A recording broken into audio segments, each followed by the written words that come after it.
ಪಾವಗಡ ಪಟ್ಟಣದ 8 ಮತ್ತು 12ನೇ ವಾರ್ಡ್ನ ಸಿಸಿ ರಸ್ತೆ ಮತ್ತು ಉಗ್ರ ನರಸಿಂಹಪ್ಪ ಲೇಔಟ್ನಲ್ಲಿ 2.7 ಕೋಟಿ ವೆಚ್ಚದಲ್ಲಿ BCM ಇಲಾಖೆಯಿಂದ ನಿರ್ಮಾಣ ಮಾಡಿರುವ ಮೆಟ್ರಿಕ್ ನಂತರ ಬಾಲಕಿಯರ ವಸತಿ ನಿಲಯ ಲೋಕಾರ್ಪಣೆಯನ್ನು ಗೊಳಿಸುವ ಕಾರ್ಯಕ್ರಮವನ್ನು ಹಮ್ಮಿಕೊಳ್ಳಲಾಗಿತ್ತು.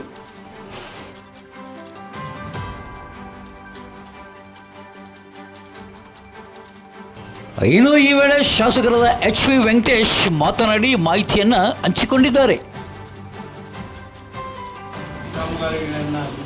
ಮಾಡಿ ಬಂದಿದ್ದೀನಿ. ಇನ್ನು ಹಂತ ಹಂತವಾಗಿ ಎಲ್ಲ ಉದ್ಘಾಟನೆಗೆ ರೆಡಿಯಾದಂಥ ಬಿಲ್ಡಿಂಗ್ಸ್ ಇದೆ. ಹೊಸದಾಗಿನ 7.5 ಕೋಟಿ CC ರಸ್ತೆಗಳ ಎಲ್ಲ ಹಳ್ಳಿಗಳಲ್ಲೂ 50 ಲಕ್ಷ ಹಣವನ್ನು ಹಾಕಿದೆ. ಅದನ್ನು ಸಹ ಮುಂದಿನ ವಾರದಲ್ಲಿ ಭೂಮಿ ಪೂಜೆ ಕಾರ್ಯಕ್ರಮ ಎಲ್ಲ ಬಂದಂಥ ನಮ್ಮ ಮುಖಂಡರು ಕಾರ್ಯಕರ್ತರು ಸರ್ ನೀರು ಯಾವಾಗ ಕುಡಿಸ್ತೀರಾ?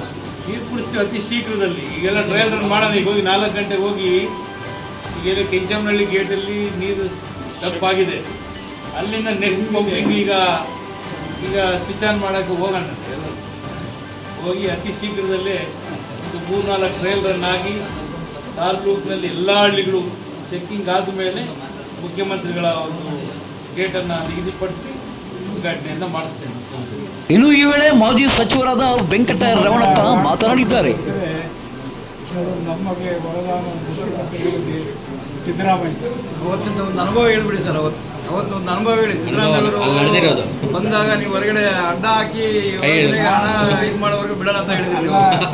ಸಿದ್ದರಾಮಯ್ಯನವರು ಕ್ಯಾಬಿನೆಟ್ನಿಂದ ಹೊರಗಡೆ ಬರ್ತಿದ್ರೆ ಬಾಗಿಲಲ್ಲಿ ಅಡ್ಡ ಹಾಕಿ ಬಂದು ಹೊರಗಡೆ ಕರೆದು ಅಧಿಕಾರಿಗಳಿಗೆ ಡೇಟ್ ಫಿಕ್ಸ್ ಮಾಡಿಸಿ ತುಂಗಭದ್ರದ್ದು ಮಾಡಲೇಬೇಕು ಅಂತ ಮಾಡಿದಾಗ ಪಾಪ ನಾನು ಕೈ ಇಟ್ಕೊಂಡು ಇಲ್ಲ ಬಿಡೋದಿಲ್ಲ ಬನ್ನಿ ಒಳಗಡೆ ಅಂತ ಕರ್ಕೊಂಡು ಡೇಟ್ ಫಿಕ್ಸ್ ಮಾಡಿ ಅದು ಮೀಟಿಂಗ್ ಮಾಡಿ 2,350 ಕೋಟಿಗೆ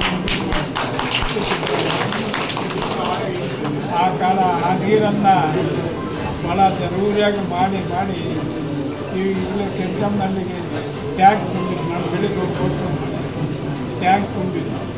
ಈಗ ಬಟನ್ ಒತ್ತಿದ್ರೆ ಇವತ್ತು ರಾತ್ರಿಗೆ 4-4 ಗಂಟೆ ಟ್ಯಾಂಕ್ ತುಂಬಿದೆ.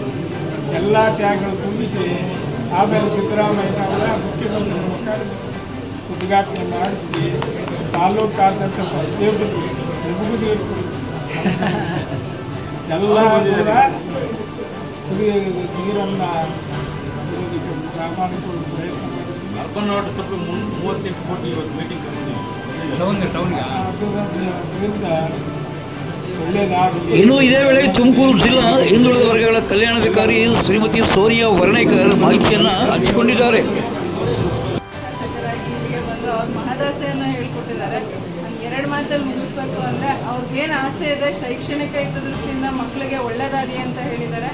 ಆ ಸಂಪೂರ್ಣ ಜವಾಬ್ದಾರಿಯನ್ನು ಮಕ್ಕಳ ಮುಂದಿನ ಬೆಳವಣಿಗೆಯ ಜವಾಬ್ದಾರಿಯನ್ನು ನಾವು ತೊಗೊತೀವಿ. ನಾವಾಗಲಿ ನಮ್ಮ ಸಿಬ್ಬಂದಿ ಆಗಲಿ ಎಲ್ಲರೂ ಮಕ್ಕಳ ಹಿತದೃಷ್ಟಿಯಿಂದ ಎಷ್ಟು ಕೆಲಸ ಮಾಡಬೇಕು ನಮ್ಮ ಶಕ್ತಿ ಮೀರಿ ಕೆಲಸ ಮಾಡ್ತೀವಿ ಅನ್ನೋ ಭರವಸೆನ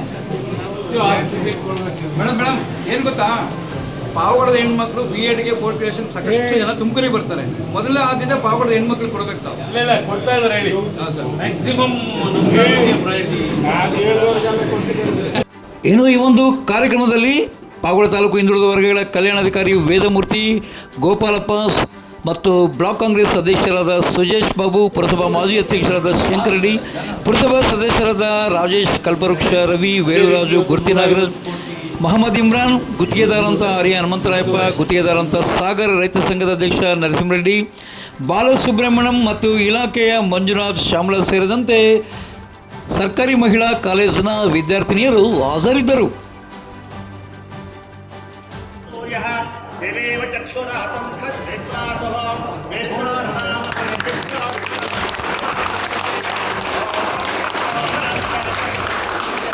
ಅಂತೂ ಪಾವಗಡ ತಾಲೂಕಿಗೆ ಶುಕ್ರವಾರ ಶುಭ ಶುಕ್ರವಾರ ಎಂದೇ ಕರೆಯಬಹುದು. ಯಾಕಪ್ಪ ಅಂದರೆ ದಶಕಗಳ ಕಾಲದಿಂದ ಹೋರಾಟ ನಡೆಸಿರುವ ತುಂಗಭದ್ರಾ ಕುಡಿಯುವ ನೀರಿನ ಯೋಜನೆ ಸಕ್ಸಸ್ ಆಗಿ ಶುಕ್ರವಾರ ಪಾವಗಡ ತಾಲೂಕಿನ ಕೆಂಚಮನಹಳ್ಳಿ ಗೇಟ್ ಬಳಿ ನಿರ್ಮಾಣವಾಗಿರುವ IPS 3 ಶೇಖರಣಾ ಘಟಕಕ್ಕೆ ನೀರು ಆಗಮಿಸಿರುವ ಹಿನ್ನೆಲೆಯಲ್ಲಿ ಕ್ಷೇತ್ರದ ಜನಪ್ರಿಯ ಶಾಸಕರಾದ HV ವೆಂಕಟೇಶ್ ಘಟಕಕ್ಕೆ ಭೇಟಿ ನೀಡಿ ಕಾಮಗಾರಿ ಪರಿವೀಕ್ಷಣೆ ಮಾಡಿ ಗಂಗಾಮಾತೆಗೆ ಪೂಜೆಯನ್ನು ಸಲ್ಲಿಸಿದ್ದಾರೆ. ತಾಲೂಕಿನ ಸುಮಾರು ಸಂಘ ಸಂಸ್ಥೆಗಳು, ರಾಜಕಾರಣಿಗಳು, ಶಾಸಕರುಗಳು ಮತ್ತು ಮಾಜಿ ಶಾಸಕರು ಹೋರಾಟದ ಫಲವಾಗಿ ಇಂದು ಪಾವಗಡ ತಾಲೂಕಿಗೆ ತುಂಗಭದ್ರಾ ನೀರು ಹರಿದಿದೆ. ಏನೇ ಆಗಲಿ, ಈ ಒಂದು ತುಂಗಭದ್ರಾ ನೀರು ಹರಿದಿರುವಂಥ ಪಾವಗಡ ತಾಲೂಕಿನ ದಾಹ ತೀರಿದಂತಾಗುತ್ತದೆ. ಆದರೆ ಪಾವಗಡ ಪಟ್ಟಣಕ್ಕೆ ಮಾತ್ರ ಈ ಒಂದು ನೀರು ಇನ್ನೂ ಸಿಗುವುದಿಲ್ಲ. ಅಂದರೆ ಈ ಒಂದು ಪಾವಗಡ ಪಟ್ಟಣಕ್ಕೆ ಕುಡಿಯುವ ನೀರಿನ ಯೋಜನೆಗೆ ಪ್ರತ್ಯೇಕವಾಗಿ 33 ಕೋಟಿ ಯೋಜನೆಯಲ್ಲಿ ಈಗಾಗಲೇ ಪ್ಲ್ಯಾನ್ ರೆಡಿಯಾಗಿದೆ. ಆದಷ್ಟು ಬೇಗ ಪಾವಗಡ ನಗರಕ್ಕೂ ನೀರು ಹರಿಸಬೇಕೆಂದು ಪಾವಗಡ ಪಟ್ಟಣದ ಜನತೆ ತಾಲೂಕಿನ ಶಾಸಕರಾದ HP ವೆಂಕಟೇಶ್ ಅವರಲ್ಲಿ ಒತ್ತಾಯಿಸಿದ್ದಾರೆ. ಈಗಾಗಲೇ ಅವರು ಇಲ್ಲಿಗೆ ನಮ್ಮ ಇಂದಿನ ಸಂಚಿಕೆ ಮುಕ್ತಾಯವಾಯಿತು. ನಾಳಿನ ಮುಂದಿನ ಸಂಚಿಕೆಯೊಂದಿಗೆ ಕ್ಯಾಮರಾ ಪರ್ಸನ್ ಅನಿಲ್ ಮಹಾದೇವ್ ಜೊತೆ ಸತ್ಯ ಲೋಕೇಶ್, ಪಾವಗಡ ಪವರ್ ನ್ಯೂಸ್.